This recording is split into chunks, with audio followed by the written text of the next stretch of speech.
السلام عليك أيها العبد الصالح المطيع لله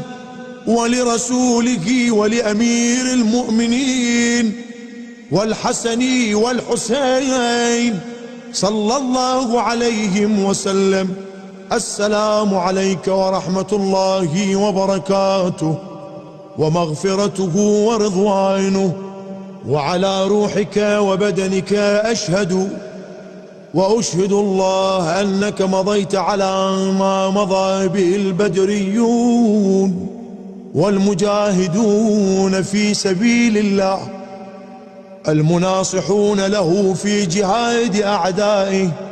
المبالغون في نصرة أوليائه الذابون عن أحبائه، فجزاك الله أفضل الجزاء وأكثر الجزاء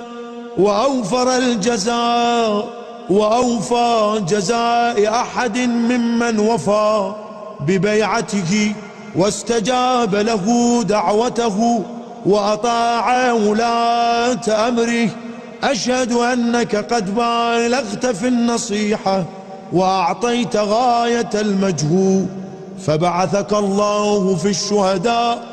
وجعل روحك مع أرواح السعداء، وأعطاك من جنانه أفسحها منزلا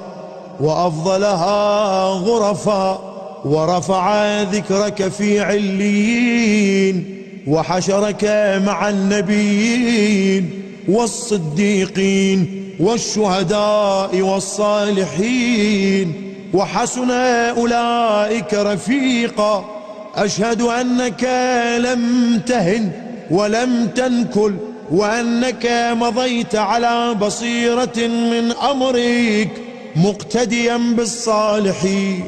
ومتبعا للنبيين،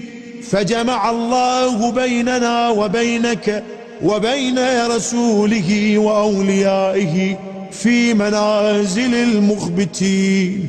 فإنه أرحم الراحمين.